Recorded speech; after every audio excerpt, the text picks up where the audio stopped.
인데요. 초선들이 보고 듣고 느낀 민심의 목소리, 어떤 얘기를 전했는지, 어떤 이야기가 오갔는지 좀 들어보겠습니다. 더민초 대변인 맡고 있습니다. 더불어민주당의 원내 대변인도 맡고 있죠. 한준호 의원 모셨습니다. 안녕하세요. 네, 반갑습니다. 오늘 대통령 보고 오셨어요? 네. 뭐 드셨어요? 오늘 포도주스 한 잔하고 네. 네, 다과. 밥은 안 줬어요? 밥은 안 먹었습니다. 거기 네. 샌드위치가 맛있다면서요? 제가 근무를 했잖아요. 제가 청와대에서. 네. 네네. 샌드위치 안 주시더라고요. 그래요? 네. 맛있는가? 그냥 과자만 줬어요? 네. 자, 오늘 차담이었군요. 거기서 어떤 얘기가 오갔습니까? 오늘 대부분 이제 오간 얘기들은 이제 대통령님의 모두 발언, 네. 마무리 발언, 그 아래는 이제 11명 의원의 각 분야에 대한 그 대통령께 전하고 싶은 말. 그걸 이렇게, 전했군요. 네네네. 그렇게 전했고요. 네. 전반적으로 한 9개 분야 정도에 대해서 이야기를 했는데, 재정, 국방, 그리고 2030의 이야기를 포함한 민생, 네. 백신 휴가, 남북 평화, 노동 환경, 부동산 이런 문제들이 거론됐습니다. 그렇습니까? 어제 송영길 대표가 네. 조국 전 장관 관련된 얘기했는데 그 얘기는 안 나왔나요? 네, 그 얘기는 안 나왔습니다. 그렇습니까? 네. 윤석열 전 총장 얘기도 안 나왔나요? 네, 그런 얘기는 없었습니다. 센 발언 없었어요? 자, 2030의 마음을 전해야 된다 그러면서 아주 센 발언. 이거 좀 잘해주세요 이런 얘기 없었습니까? 대부분 이야기들이 이렇게 가볍게 듣거나 네. 아니면 마음 편한 이야기는 그렇게 많지는 않았어요. 처음 만났는데 그렇게 마음 편한 때 만난 건 아니잖아요. 네네. 네. 그래서 이게 언론에서 기대하는 쓴소리 수준은 아닌데, 네. 같은 여당의 의원 그리고 대통령으로 만난 자리에서 하기에는 그래도 제가 볼 때는 이거는 준비를 해서 한 발언이다. 이 정도 수준은 됐던 것 같습니다. 네. 네. 청년들의 그 생각을 전했을 텐데 어떤 얘기가 전해졌습니까? 청년들 생각에는 주로 이제 장경태 의원이 2030 목소리를 청취하고 내용을 좀 전달했는데 대부분의 내용들은 이제 대통령님께서 듣던 내용들이었고, 다만 이제 장경태 의원이 이 목소리 청취를 통해서 제안을 좀 했죠. 어떤 제안을 했어요? 3가지 정도를 제안을 했는데, 청년 일자리 국가 책임제라는 거를 제안을 했고요. 그리고 청년 주거에 대한 국가 책임제. 그리고 손실보상 중에서 청년 예술인들에 대한 포함 여부, 그러니까 사각지대라고 판단한 거죠. 네, 이렇게 3가지를 제안을 했습니다. 초선 의원들이 이렇게 모이면요, 최근에 어떤 얘기를 제일 많이 합니까? 아무래도 대선이죠. 아무래도 대선에서 어떻게 하면 우리가 다시 재집권을 할 수 있을 것인가, 그 방향에 대한 이야기를 많이 하는 것 같습니다. 바깥에서 보면 청년들이나 중도층 얘기를 들어보더라도 지금 민심이 그렇게 민주당한테 그렇게 호의적이진 않죠? 그렇게 느끼고 있습니다. 그렇죠. 네. 그래서 그 얘기를 계속 제일 많이 합니까? 이준석 국민의힘 후보, 당대표 후보 얘기도 많이 합니까? 근데 생각보다 그렇게 많이 하진 않아요. 그러니까 그래요? 이게 항상 플레이를 같이 하다 보면은 상대가 잘 뛰면은 잘 뛰는구나 하는 게 아니라 잘 뛸 때 보고 자극을 받아요. 자극을 받고 거기에 대해서 반성도 하고 저희가 과연 무엇을 더 열심히 해야 될까에 대한 성찰도 좀 하고. 초선 의원들이 모여서 우리는 뭘 좀 더 해야 되겠어. 우리는 그런 얘기를 하죠. 어떻게 쇄신해야 되겠어. 그런 얘기 합니까? 그런 얘기를 많이 하죠. 적극적으로 좀 나서야 될 텐데요. 각 분야에서 적극적으로 나설 겁니다. 저도 지금 아까 더민초 대변인이라고 소개를 하시지만 저는 더민초 대변인은 아니고요.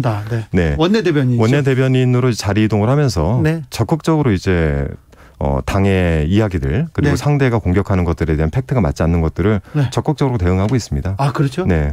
한준호가 또 뭐가 밀려? 아나운서도 있고 청와대에도 있었고 의원이고 이준석보다 더 잘해야 될 거 아닙니까? 더 잘해야죠. 훨씬 잘해야죠. 그렇습니까? 자, 어제 더불어민주당 송영길 대표가 국민들하고 그동안 소통한 얘기를 하면서 여러 건에 대해서 얘기도 하고 사과도 하고 그랬어요.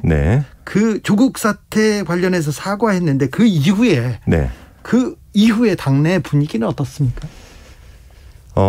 글쎄요. 이제 개인적으로 좀 그 부분에 대해서 의견이 맞지 않다라고 말씀하신 분도 계셨고 또 상당한 측면에서는 지금 우리가 너무 수세로 몰리는 그 프레임에서 벗어나야 된다. 그 측면에서는 시기적으로 잘 맞았다라고 판단하는 분들도 꽤 계십니다. 그래서 그 얘기에 대해서 더 말가알부하지 않고 넘어가는 분위기입니까? 네네. 아마도 그래서 오늘 대통령과의 자리에서도 그 얘기가 나오지 않은 것 같습니다. 이제 이 일은 끝내고 네. 미래로 가자 이렇게 생각하나요? 네네. 민주당은 여러 목소리가 나오는 데지 않습니까? 그렇죠. 그런데 처음에는 한두 마디가 나왔었는데 이제는 별로 안 하는 분위기입니까? 내부적 성찰 중에 이런 부분도 있습니다. 지금은 우리 이야기를 더 하는 것보다 네. 바깥으로 나가서 민생에 대한 이야기 네. 그리고 국민들로부터 이야기를 좀 더 듣자. 네. 구두 벗고 운동화 신고 네. 바깥으로 나가자. 지금 이제 국민들이 진짜 원하는 게 무엇인지를 찾는 데 좀 집중하고 있는 것 같습니다. 한준호 의원 1년 전에 네. 국회의원이 됐어요. 네. 그때 무슨 얘기를 제일 많이 들었어요? 됐을 때요? 네. 1년 전에는? 개혁이죠. 개혁해달라. 네. 개혁해달라. 바꿔달라. 그리고 문재인 대통령 지켜달라. 네. 네. 지금은 어떤 얘기를 제일 많이 듣습니까? 지금도 현장에 많이 가시죠? 사실 비슷한 얘기를 계속 듣습니다. 그래요? 계속 듣는데 제일 명확하게 하는 건 좀 잘 좀 해달라. 잘 좀 하지. 네. 잘 좀 해달라. 네. 그리고 이런 얘기도 하시죠. 정신 좀 차려라. 네. 근데 저는 그런 생각을 합니다. 이게 같이 돌아가는데 서로 톱니바퀴가 좀 잘 안 물린 것도 좀 있지 않나. 네. 이걸 좀 맞춰야 되는 시기가 온 것 같습니다. 그래요? 네. 잘 좀 해달라. 좀 더 해달라. 잘 하겠죠? 열심히 하고 잘해야죠. 네. 그렇습니까? 자, 상대당 얘기 좀 물어볼게요. 네. 김기현 원내대표가 네. 부동산 청년 실업률 이렇게 얘기하면서 네. 문재인 대통령, 문재인 정부를 연산군에 이렇게 네. 빗댔더라고요. 네. 이 발언은 어떻게 들으셨어요? 제가 이거 브리핑했습니다. 네. 여기 이 발언에 대해서 제가 맞받아서 브리핑한 저는 궤변이라고 생각을 해요. 네. 개탄스럽죠. 그러니까 굉장히 아전인수식 궤변인데 네. 이분이 지금까지 했던 여러 가지를 보면 그 상대방에 대한 존중도 없고 그리고 듣고 싶고 보고 싶은 것만 딱 보고 이야기를 합니다. 네. 저희가 예를 들어서 5월 임시국회 국회법상으로 이미 일하는 국회법에 다 정해놨는데도 본인들이 다 어겼고 그러면서 주구장창 인천과 그리고 상임위에 대해서만 이야기를 하잖아요. 네. 저는 이 부분에 대해서는 김기현 대표에게 좀 개탄스럽다. 네. 네. 이렇게 그냥 전하고 싶습니다. 궤변이다. 네. 궤변이다. 네. 저기는 연산군이라고 나오면 네. 언론에 연산군 이렇게 네. 나오면 자극적이잖아요. 자극적이죠. 근데 한준호 대변인 궤변이다 이렇게 나오면 이건 잘 안 써주잖아요. 근데 유튜브에는 많이 돌더라고요. 그래요? 오늘 여러 초선 의원들이 네. 코로나 상황이어서 재난 시기다. 네. 재난 시기니까 기재부에 좀 적극적인 재정 확대 네. 촉구했습니다. 네. 어떻게 좀 구체적으로 알려주세요. 두 분이 이야기를 했는데요. 한 분은 이탄희 의원과 한 분은 조호섭 의원 이렇게 두 분이 이야기를 했습니다. 네.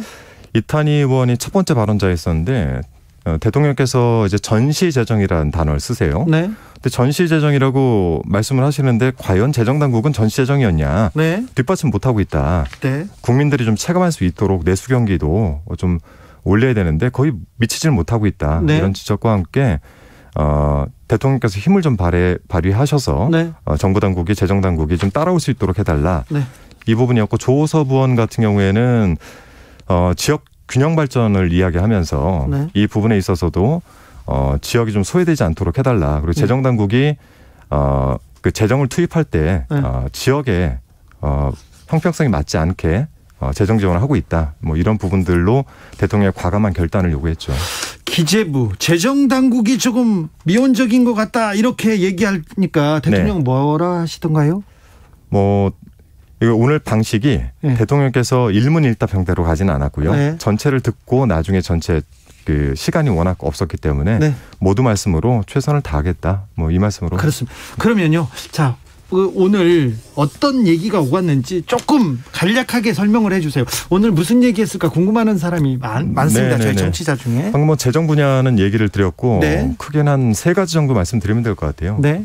첫 번째 하나는 이제 국방 분야에 대해서 네. 저희가 한미정상회담에서 미사일 지침 해제에 대한 부분인데 지금 미사일 부분이 과기부에만 있기 때문에 이게 정확하게 하면 국방 쪽은 제외가 되어 있습니다. 예. 근데 이번 지침 해제로 인해 가지고 우리가 국가우주위원회 내 국방 영역을 좀 넣어야 된다는 주장이 하나 있었고요. 예.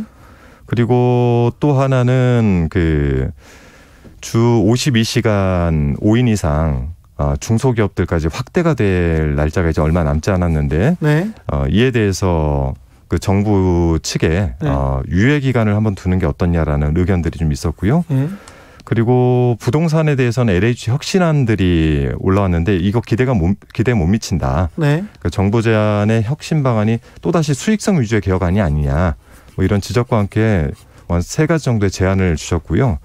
대통령께는 정확하게 혁신안에 대한 재검토를 좀 해달라라는 부탁을 했습니다. 네. 네. 알겠습니다. 민생 경제 이런 얘기를 계속 주로 하셨군요. 네네네.